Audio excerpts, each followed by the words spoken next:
Welcome into Double A Baseball. Adam Oppenheim alongside Alex Hines here on this Wednesday, October 23rd.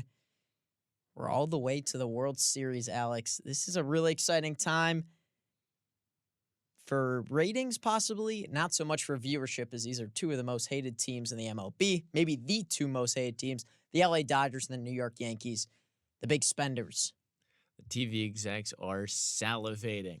They were so starved from that Rangers D-backs World Series, which, by the way, was very fun if you were watching.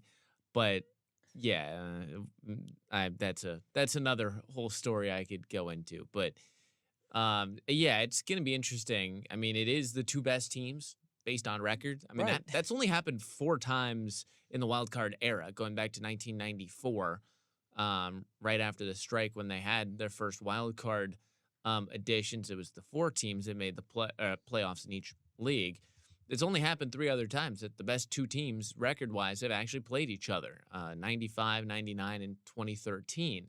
So it says a lot about, what these two teams bring to the table. But I think it's interesting, Adam. We've talked about this before, but it's kind of curious that these are two of the top spenders in all of baseball. Only the Mets, who got knocked out in the LCS, are above these two, if I'm correct about that. And at the same time, despite the money, despite the records, there are definitely still elements where these two teams feel like they're somewhat flawed I in know. their construction. It's true, but you also look at the other teams, and they're more flawed than them. Take a look at the path the Dodgers got. They got the first round bye, then they faced the Padres, who had a ton of spending, and there were question marks on their pitching staff. They're hitting down the lineup. The Mets, I don't know. There honestly weren't like a ton of flaws with them, but I guess the bullpen, you could say, is one, in the starting pitching, which is experienced pitchers, but no one, the level of someone like a Jacob deGrom. I mean, surely they wouldn't have him, right? He wouldn't be healthy anyways. On the Yankees side, the Kansas City Royals just too young, don't score enough runs. And then the Cleveland Guardians, same thing. They don't score enough runs. And honestly, I said it at the playoff preview show, and I continue to say it to you maybe 3 times a day. The most important thing in playoff baseball is, Home run ball and pitching are the two things that I would say. yeah, home runs. Okay. And these are the teams that hit home runs. They're the big power hitters. Oh, the Yankees don't hit for average. Who cares? When you have Aaron Judge, not a great playoff performer, Giancarlo Stanton, who is, and Juan Soto, that's huge. The Dodgers, Mookie Betts has been getting it going. Shohei Ohtani, obviously. Freddie Freeman's going to be back in the lineup, hopefully. Max Muncy is like a home run or bust hitter, practically. That's huge, and that's how they ended up there. Yeah, that's the big thing. And I'm going to tilt the other way. You talk about the home run ball, that being one of the most important things. The other most important thing that I mentioned was pitching. And it's kind of interesting because both of these teams, they don't have the same, amazing pitching staff that you've seen in other postseason Right. teams. I mean, we're not talking about having, Pedro Martinez out there starting game one, or having John Lester, Jake Arrieta, and Kyle Hendricks as your three guys that you just rotate between in a 7-game series. But at the same time, I think these two pitching staffs has exactly what they need for this series in that same way. Because, I mean, you look at the Yankees rotation, for example. You got Garrett Cole, who has honestly not had the same ace material in the postseason with the Yankees, and is coming off of a shortened year due to injury that wasn't necessarily knocking your socks off or anything. Carlos Rodon has been really interesting. He's coming in with a 37% strikeout rate in the postseason. He struck out 22 of 59 batters he's faced. I mean, they're getting production from him. They've got Clark Schmidt, who had a really good season. Luis Hill has only actually played 1 game, but he had a really good regular season as well. So it's a good rotation for the Yankees. And for the Dodgers, though, it's kind of just throw things against the wall and hope it sticks, because Yamamoto, it has exactly. Unbelievable. Yamamoto and Buehler are 2 of their 3 starting pitchers. Yamamoto only threw 1 or 2 games between the end of the regular season, coming back from injury, and the postseason. He's essentially had to get back into full shape against teams like the Padres in the divisional series. Walker Bueller is having to reinvent himself because he doesn't have the 99 in the tank that he had before his surgery. And then you got Jack Flaherty, who's been pretty solid as an acquisition. He's had one or two bust ups in the postseason, but again, is still a solid guy. But after that, it's bullpen day and just see who you can throw out there, and they're somehow making it work. It's honestly pretty unbelievable because we talked about the Dodgers bullpen and it was going to be a struggle. And they had Blake Trine in there, and then you add in someone like Honeywell and Brazier and Phillips. But how are they all pitching well together? I have absolutely no idea. I mean, they have, the lefties in the pen as well and reliable arms. They have electric stuff. Someone like Michael Kopech, who's been terrific for them as well. A lot of strikeouts, not a ton of walks, which helps. I think on the Yankees side of things, they've been a little walk heavy with their bullpen. But I think it's been huge for them to actually find a good closer, and that's Luke Weaver, who, had a little bit of struggles in the playoffs, but, so did Emmanuel Clase. He was absolutely atrocious in the playoffs, and he was looked as, a Cy Young contender. So it was a big move for the Yankees to move on from Clay Holmes in the closer role, but put him in earlier in the game, because his stuff is honestly terrific. But he was just getting knocked around in the ninth inning, and it was time for them to move on from him. Carlos Rodon, you mentioned it. Probably the most interesting part in this Yankees rotation. Maybe Nestor Cortez because of the injury, but Rodon's their second guy, man. He has great stuff at points. Throughout his career, you saw the contract he got with the Giants. That was ginormous, no pun intended. But Rodon, you see how he's fired up walking off the mound? That is what White Sox fans wanted him to be. And he was when he wasn't injured. But now that he's here, you just got to tone it down a little bit, stay consistent, and throw like 6 innings of 2-run balls. That's what the Yankees need. Yeah, and I think Rodon is really going to be the catalyst for the Yankees in this series. If they're going to win, they need Rodon to be at his best, because when you look at that Dodgers lineup, if you have a guy with Rodon's stuff, he is the perfect guy to combat that lineup. Right. Garrett Cole, as good as Garrett Cole is, home runs, right-handed guy, has given up the long ball, but you throw a lefty out there in Rodon, right, throws 95, good velo from the left side, good strikeout stuff. You work him against guys like Shohei Ohtani, who, don't get me wrong, he has been amazing all year long. We all know that. But he does actually have some splits in favor of right-handed pitchers. Right. Now, granted, the difference is, does he turn into Barry Bonds versus another elite bat from righty to lefty? But that knocks him down a peg, which is huge. And then you look at guys like Muncy. You said homer or bust kind of guy. And, even though he's got a good command of the strike zone, that's it's a tough matchup. He's not going to hit as many homers from that left side. Freddie Freeman is hurt. And so throwing that lefty out there, I think, is going to be huge, even though you've got Mookie, even though you've got Teoscar Hernandez, guys that can hit lefties. You're cutting away essentially half of that Dodgers lineup. That's a really good point. Let's bring up someone we haven't talked about, and that's the NLCS MVP, and it's Tommy Edman. Now, Alex, let me ask you, where would you have him ranked in odds to win NLCS MVP? I'm going to count myself while you're doing it. So I see 1, 2, 3, 4, 5. Off the top of my head, 6. Adam, I think he was below you. Okay. It's not bad. But, genuinely, though, what a pickup he turned out to be. A guy who can play a little bit of everywhere. The Dodgers were needing that because Miguel Rojas just isn't it, and then he got hurt and was even worse. Tommy Edman is kind of just the perfect, to take a more basketball-y term, he's a glue guy. He's a guy that really just is what every team kind of needs. He's got kind of like and this is, I mean this respectfully to him, he's kind of like a discount Ben Zobrist, in the sense that, it's actually not a bad comp. He can play a little bit of everywhere. He's a switch hitter. And he's not going to do anything crazy, but he is going to get the job done for you. And guess what? Ben Zobrist won World Series MVP. Tommy Edman wins the Championship Series MVP.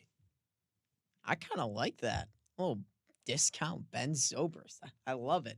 The rest of this Dodgers lineup, it's pretty interesting. But I think the main key was getting Mookie Betts going in the postseason. It started off a struggle. You could feel the Dodgers fans, you know, hitting him a little more, and he needed to do something at the top of the lineup. He's been really good and obviously pretty familiar with the Yankees after playing with the Red Sox, start his career. So I will be cheering for Mookie Betts. But it's interesting near the bottom of the lineup. Will Smith, it's been a struggle for him in the playoffs. He was known by many as probably the best catcher in the MLB, or right up there. Um, so I don't know. I still think they've got a deeper lineup though. I agree with that. Yeah. Because again, Will Smith's a struggle. He did have a couple big hits in the postseason. He's only had 6 total hits, but he's had a few big ones, and that's been huge. I believe he does have 1 homer in the playoffs as well. He's got 2 of them out of his 6 hits. I mean, so he can make an impact. And that lineup has done a lot more overall. And I mean, Smith has been the guy that struggled the most. Everyone else has been hitting rather well among guys that are getting significant play time. Again, really the only knock on that's Freddie Freeman, and he's playing on an ankle that's being held together with marshmallows and toothpicks. I mean, it's really, he's not going to be at his best. You can't expect it. But for the Yankees, I think we're going to continue to see, maybe not continue to see, but we're seeing that issue that they had in the regular season, which is they are relying heavily on 2.5 guys. Now it's turned into 3 with Stanton turning it on.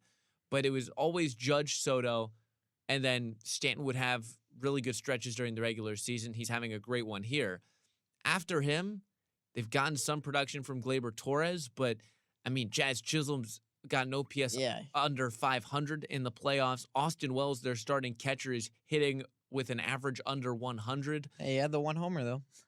But, again, it's like that lineup just does not extend very well. And as much as you can say that, Anthony Rizzo had a really good impact when he got back into the lineup after missing the division series, I still don't think that this lineup is where it will need to be to compete at the high level that the Dodgers have been putting on offensively. Taking pitching completely out of the equation here, just looking at these bats, the Dodgers lineup is scary. The Yankees one, I mean, those 3 guys are extremely scary, as good as anybody, but I do worry about the length of that lineup. The interesting thing for me to watch in this entire series is walks.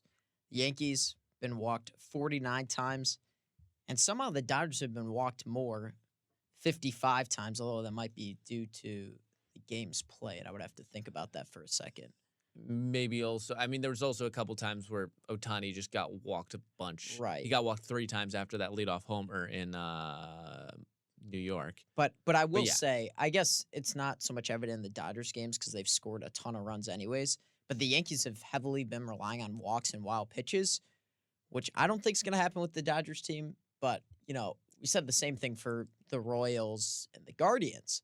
And there's something to pitching around Soto and Judge, but then there's also, Gleyber Torres having 7 walks. Are you serious? Like, what are you doing? Alex Verdugo drawing 4 walks. Anthony Volpe with 8 walks in 29 at-bats. Like, you got to pitch to those guys. That's where the Guardians made the mistake. They're like, we're trying to pinpoint a pitch. Do not let it get back to the top of the lineup with runners on, and they'll be in a good spot. You really can't see the Yankees having big 4 to 5 run innings like you can the Dodgers without hitting a couple of home runs by their big bats. Like, realistically, is Anthony Rizzo going to go yard in the series? Probably not. Now, maybe we come back to that and he has a couple of homers, but still, Torres, Rizzo, Volpe, those guys are not scared of the long ball. It's Soto, Stanton, and Judge. If they don't have home runs, you're going to easily win the series. That's easier said than done, though. Yeah, because, again, you talk about trying to pinpoint your pitch against that bottom part of the lineup. It doesn't matter if you pinpoint your pitch against Judge, Soto, or Stanton. If you get to that point, it doesn't matter whether you locate or not. They're going to be able to go yard on you. So you really have to. And, I'm going back to something that's a month old now. This was at the very end of September. So it's missing like the last maybe 4 or 5 games of the regular season. But otherwise, if you look at the non-Judge, non-Soto players in the regular season for the Yankees, that even includes Stanton, who's had a great postseason. They're hitting .234 with a 301 on base percentage, 370 slug, which is a 670 OPS, which is well below what you need it to be from an entire lineup. And you're that's just not going to get it done. I mean, it's as simple as that. You talk about the walks, a 300 on base, that's below league average. I mean, you have to be able to supplement Judge and Soto. They can protect each other in the lineup, but I mean, that's all they can do. Right. 70 hits for the Yankees in the playoffs to 93 for the Dodgers.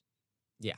That, they take advantage of it, but they also haven't scored the amount of runs that the Dodgers have. The Dodgers have had multiple 10-run games. They've had multiple games where they've blown the team out, or at least scored a lot and kind of turned it into a track meet, which is much better for them. I mean, they beat the Mets 12-6 in one game. I mean, sure, they gave up 6 runs, but if you score 12, you're going to win more often than not. That's right.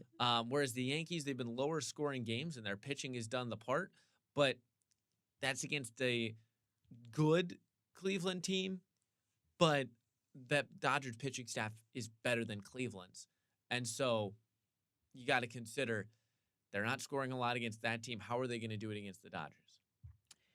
I want to move on to maybe some possible X factors. I'm going to start on the hitting side. For the Yankees, I think the X factor is Austin Wells. I think he needs to hit well. He played well during the regular season. Plays catcher for them. I really can't see anyone else, particularly stepping up. I mean, Gleyber Torres is already there. I'm not that wouldn't be that surprising if he hits, 300 for the series, but has like 1 or 2 extra base hits. It's nothing special. You know what you're getting from Stanton, Soto, and Judge to a degree. I'll let the resume speak for itself, at least in the regular season. But Wells, he's struggled, and I think he would be the one in the Yankees lineup that I think could get them going. So who do you have for New York? For New York, I think I'm going to go along the same line with you because I think Jazz Chisholm is a guy who was really good once he got traded to the Yankees. There was a lot of unsurety about whether that was really going to be a good trade for them at the time. And Chisholm had done his part, but he really just slowed down in the postseason. And he's a guy that you want in the team because he's a good defender, because, as an extra lefty against a Dodgers team that's starting-wise, their rotation is going to be all righties, and they have some good lefties, but not necessarily the same as some other teams. And stolen bases. Right. He's got that whole package available. He just needs to just put the ball in play more because he hasn't been doing that. That's right. He has been striking out a ton. I mean, but that's the tough part about postseason baseball. Okay, for the Dodgers, the X factor, maybe not super surprising here, but Kike Hernandez. He's been pretty good in the postseason, per usual. Not a great regular season hitter, but he's one of the best hitters at taking advantage of a mistake pitch, especially a fastball. Anything in, the inner third to over the middle, he does not miss those pitches often. And that's what's extremely impressive about him because, he hasn't been great the past couple years in the regular season, to say the least. In fact, he's been one of the worst players in the MLB.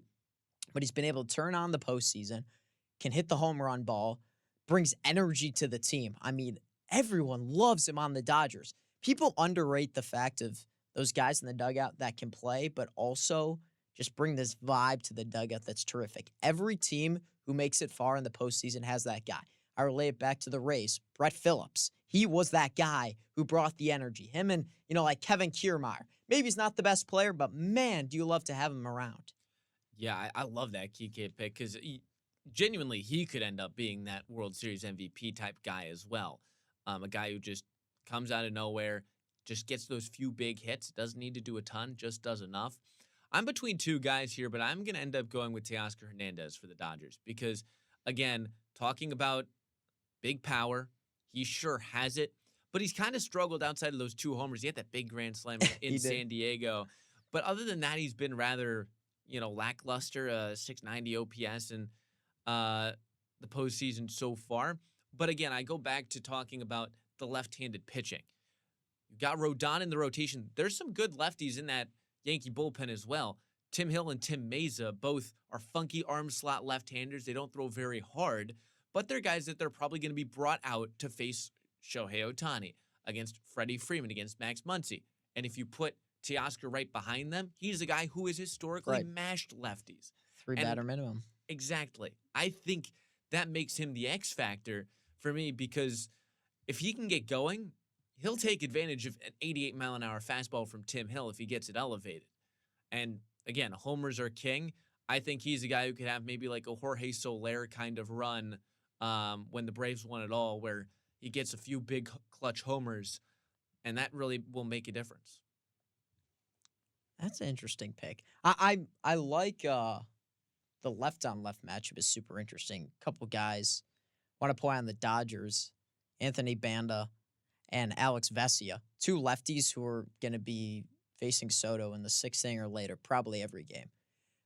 Every other team has tried it, facing a lefty on Soto. He's tough on lefties or righties, but you want to play the stats, and you got to pitch to Soto left on left for the most part, late in games, because he just has too good of an eye. You need someone coming at him from an angle where he can't see it, something elevated up in the zone. But even mistake pitches, he's been able to hammer. But the most important guy to get out in the Yankees lineup, it's still Juan Soto.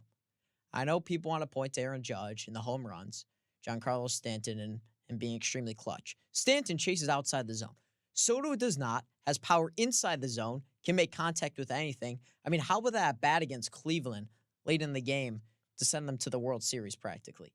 Unbelievably, just fouls off 4 straight ridiculous pitches, right at the bottom of the zone, and then gets the fastball up and makes no mistake about it. And it was the same home run that he hit earlier in the series.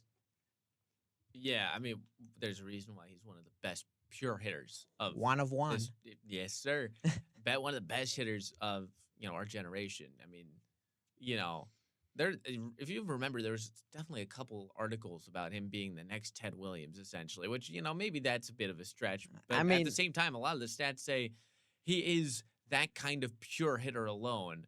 The way he's hit, and he's going to be getting paid hundreds upon hundreds of millions of dollars once the offseason comes around. So I want to turn to the pitching side with a few other guys to look for. And let's start in New York once again. I'm going to toss it to you first. All right. I think on the Yankees pitching staff, obviously a key, we already talked about Carlos Rodon, is Garrett Cole. And he's going to need to go deep into games. It's sometimes been a struggle for him, especially the home run ball, because it's particularly annoying if you're Garrett Cole because you throw so hard. But if something is hit hard and in the air, it has a good chance to be gone at Yankee Stadium, especially in right field. So that is something he's going to have to work through. I think Clark Schmidt is going to need to go a bit deeper into games. I think if they can get him to get through 5, that'd be huge. And once again, the relief staff, they got to find sort of a 4th guy. It's mostly been Luke Weaver, Clay Holmes, Tommy Kahnle. There's been, some Tim Hill mixed in, but it's mostly for that left-on-left matchup. Luis Gil, who's been good, but once again is a young player, and I think he's only appeared in 1 game. That's right. He started 1 game in the playoffs. Mark Leiter Jr., they brought over, and they're just trying to figure out another piece to their bullpen to add on. They need a 4th reliable arm because you cannot keep throwing the same arms over and over and over again. I mean, it works to a degree, but then we saw with the Guardians, they threw out Clase and try to have him get, 5 or 6 outs every time they were in sort of trouble, which is a good point. It's the playoffs. It's like the Mets throwing in Edwin Diaz, but it doesn't always work out. I just go back to Aroldis Chapman in 2016. He Right. was amazing, but when you throw him every single game, the more looks you get, eventually he's going to sputter and he's going to get tired at the same time. I'm going to just deeper dive on Garrett Cole because I think he's my guy, and it's obvious he's the ace, whatever. But I just want to throw a few things out in terms of his postseason career. His postseason career with the Yankees, he's got a 3.44 ERA, and is actually the FIP, fielding independent pitching, is actually over 4, based on just how he's getting strikeouts, home runs, and walks. He's actually not been all that amazing after being so good with the Astros. Again, with the Yankees, he's in 10 outings. He's had 4 outings in which he's allowed 1 or fewer runs. He did it 5 times in 7 games with the Astros back in 2019, where he was probably the best pitcher on the planet at the time. And so, again, he's not had the length either, and he's not necessarily had the success with the Yankees. So I'm not trying to make some sort of like, oh, he's, crumbling in the postseason or whatever kind of narrative. But the fact is, you need your ace to step up here. This is where you need that guy to go one step beyond. And right now, Garrett Cole has not had a great regular season. He's not necessarily been great in the postseason with the Yankees. This is where he really needs to make his mark because the rest of those guys can only do so much. And you're the game 1 starter. You're probably the game 5 starter. If it goes 7, you're starting game 7. Yeah. You've got to be Right. able to go to distance and limit the runs. Absolutely. I mean, a lot of people, even Dodgers fans, would agree he should be the best, starting pitcher in the series, probably best pitcher as well. I'm going to flip it over to the Dodgers and who I think could be their best pitcher, maybe not, but we've seen flashes of it. It's Jack Flaherty. He's had 3 starts in the postseason. They've gone extraordinarily different. 5 1/3 against the Padres, allowed 4 earned runs. Then he faces the Mets. How about 7 scoreless, allowing 2 hits? And then he faces the Mets again. 3 innings, 8 earned runs, 4 walks, 0 Ks, and a lot of home run. They're going to need him to be better, and he can be better. We've seen it in Detroit. We've seen it, throughout his career, and he's been able to throw hard. The command has been a bit of an issue, but not so much this year. I mean, he was absolutely terrific with the Tigers. I don't think he's been as good after going to the Dodgers, but still, he's someone they need to work deep into games. Same thing as the Yankees. I mean, the bullpen's not great. I do have a lot more trust in the Dodgers bullpen than the Yankees by a lot. Oops, hit my mic there. Sorry, the screw's loose. It's really bugging me, man. And then Walker Buehler. He is not bugging Dodgers fans if he's pitching well. 4 scoreless innings against the Mets after going 5 against the Padres, allowing 6 earned runs. You really have no idea what you're getting from Walker Buehler, like at all. Like Dodgers fans, they have no idea. I mean, you can ask them, oh, what is he going to do today? I don't know, 2 innings, 8 earned runs, or is it going to be, I don't know, 6 scoreless maybe? And it's been interesting to watch Walker Buehler because he's realized who he is now post-injury. Maybe not, it's not necessarily who he is for the rest of his career, but who he is in terms of right now. And he can't throw the high 90s that he used to. He's throwing a cutter a little bit more and working the breaking ball off it, and he had success against the Mets in that series. I think you're right that he's probably the big guy to focus on. However, I want to just talk about the Dodgers bullpen because I want to add a few guys up here. There are 5 starters that have gone pretty decent amount in this postseason for LA.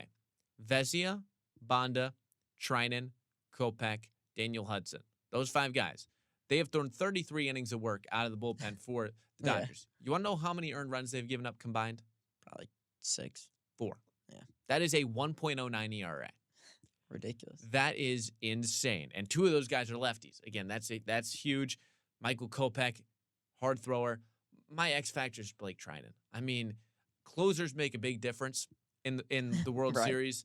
And I mean, just look again. I'm gonna go back to 2016 because I'm a Cubs fan and whatever. But Chapman and Miller. I mean, you look at the 2 aces of the bullpens going at it. It doesn't always work. Hello, Game 7. But those are the guys that get you there. And Blake Trinan is one of the big reasons why the Dodgers are in this position. 8 innings, allowed just 1 earned run. He still has the same wicked movement that he had when he was with the A's back in like 2019 when he was the best reliever in baseball. The sinker that just darts that way, the sweeper slider thing that just goes that way extremely. I mean, it's such a hard matchup to have because he can just go 8 inches that way, 11 inches that way. You got to just hope you're somewhere in there. And he's gone multiple innings. That's the last thing on him. That's a good point. I want to talk about Evan Phillips, and he was their closer really before Trinan has really emerged as, their closer out of the back end of their bullpen. I mean, Evan Phillips, 0 ERA in 6 2/3. He's been terrific. He's looked really hard to hit. Not only does he have some strikeouts, which is important, but he's induced weak contact. If he's in a situation, you have a lot of confidence in him. If you're Dave Roberts, getting a ground ball double play. And those are the plays that honestly can be turned against the Yankees a lot. They hit the ball on the ground. They don't have a ton of speed. But guys like Judge and Stanton, those are double play candidates that if you can turn two and get out of the middle of their lineup with a pair of outs, it's massive. I mean, Verdugo hits a lot of ground balls as well. Rizzo's not super fast. Like pretty much their entire lineup can hit ground balls. I mean, Gleyber Torres, he hits a lot of ground balls as well. I mean, they do not have a lot of fly ball hitters, really. Yeah, I think that'll be rather interesting. I think let's kind of move on to the final segment here, Okay. unless there's anything else you have to know. Let's get A going. little bit of prediction action here. Okay.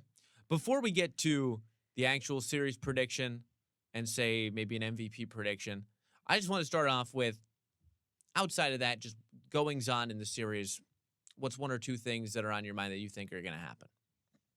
Like bold predictions They or could be bold. They could be preferably not just, Shohei Ohtani will hit one home run in the series, or he Okay. will get at least 10 at bats, but something a little bit substantial. okay, I will say one of these games will have no score after 7 innings. I think that's a good one. We'll see. Okay, actually, you go with your first one. Let me think of a second one. All right, my first one is Juan Soto is going to sort of turn back the clock to that Nationals World Series, and just like he did back then, he's going to have 3 homers in this World Series. He's got 3 already so far. He hit 3 in the World Series alone when he was playing the Astros in 19. And I don't know, there's just something about his plate discipline, his ability to hit high velocity, which the Yankees are going to throw at him, or the Dodgers are going to throw at him. I like his ability to be the guy that's going to take over this series, at least for the Yankees, as opposed to Judge or Stanton. Interesting, because I was going to talk about Muncy, the Dodgers. 3 home runs in the postseason, big time power hitter. He's really been taking a lot of good at bats. Leads the team in walks in October. I mean, I think he's the guy for the postseason for the moment. I trust Max Muncy with the bat in his hands, and I mean the Dodgers really should too. I mean, he has been reliable, and he's cut down the strikeouts. Has stopped expanding the zone as much as he did in his early years. And I think, well, let's put a number on it. So you said 3 home runs for Soto in a series. I'll just say that Muncy has a multi-homer game. I like that. Muncy is one of my dark horses, I think. Especially you look at, he's gotten on base of like 480 or something in the postseason. He's been Right. walking a lot. I think he's actually been walking more than Ohtani. He has one more walk. So, yeah, I love that pick. I'm going to go also, I'm not going to actually go specific on a player. I'm going to say that along your lines of there being a 0-0 game through 6 or 7, I can't 7 remember. innings. Through 7 After innings. 7. I think that, again, I'll put a number on it. I'm going to say just half of however, I don't know how many games there are going to be in the series. I'm going to say half of the games that are played in this series are going to be decided in the final 2 innings. I think that you look at the way the Yankees have played this postseason. I mean, they've got walked off in 1. They have the go-ahead homer in the 10th inning to clinch it. They've had a lot of late offense in those games, especially in Cleveland. The Dodgers bullpen has been amazing, but the offense is so good. I'm kind of feeling that, maybe there's a walk-off in there. I could definitely see a walk-off, and I could definitely see a couple games that are decided either in the bottom of the 9th or in extra innings. All right, one player to hit a walk-off. Ooh. Either team. Ooh, wow, that is.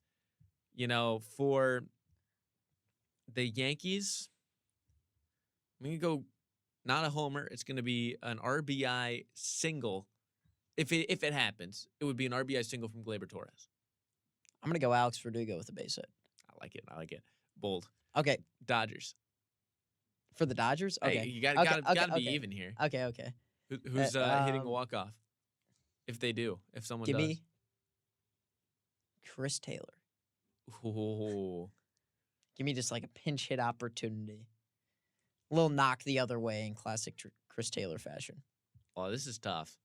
I'm between 2 guys here. I want to kind of go that same fashion that we've been doing here Kiermaier? with like a Gavin Lux kind of deal. But no, I'm not going to go with Gavin Lux. And if it happens, I'm going to be kicking myself. Kiermaier. Instead, No, I'm gonna say no singles this time around, no doubles, no triples, long ball Max Muncy because he does that. Okay, I just Max Muncy is calling my name this series. I don't know why, but he is. I agree with that. All right, let's get into some predictions real quick. Games Games? and MVP. You start. Let's Just start start with with the. games. Yeah. I know our friend Henry has been saying 5 games to the Dodgers. Our good friend of the show, Henry Thus. I'm gonna say Dodgers in 6. Dodgers in 6. Dodgers in 6. I like the Dodgers. I'm not quite sure. I don't think the series is gonna go 7. I think they're very close teams, but I don't think we've seen one game 5 Yeah. and no games, or one game 5 in the DS, and no, obviously neither went 7. So I Yeah. still think a game 6 is probably statistically the most common. So maybe that's a bit unfair to say it, but I'll go Dodgers in 5. I trust their pitching more, man. I mean, the Yankees got to come out. They got to win the Garrett Cole start. That's the key. If they don't win the Garrett Cole start, they could be in trouble. All right, let's talk MVPs. Now, I've already mentioned one of these players a couple of times, Max Muncy. I'm extremely confident in that pick. It will happen. that's the thing. Guaranteed.